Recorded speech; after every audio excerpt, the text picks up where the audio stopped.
Hey everybody, in this video I'm going to show you how to chiffonade basil, which is a French word that literally translates to made of rags, but when you're using it in the cooking context, it means to finely shred or slice leafy vegetables or herbs for soups, stews, garnishes, anything that you need.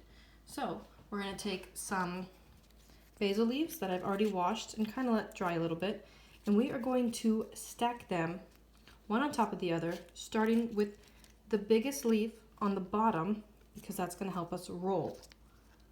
All right, so just go through them.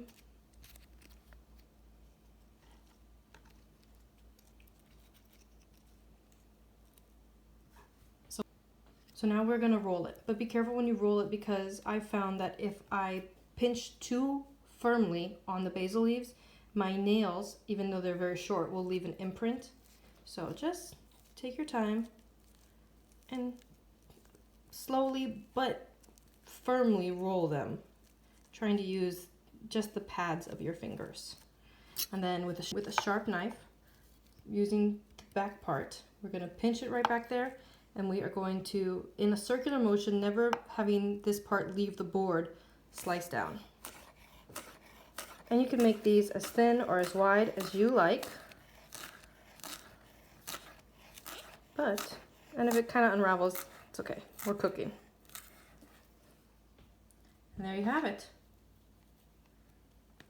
Chiffonade of basil. This is great on just about everything. Basil is a delicious, versatile herb. I especially like it in a tomato mozzarella salad with a little bit of olive oil and balsamic vinegar. You can always just go like that to make the pieces a little bit more easy to bite into. But that is how you chiffonade basil. You can do this with spinach, kale, lettuce, really any leaf. You can just use this technique and impress your friends. All right, I hope you enjoy this video and give it a try. Have a great day.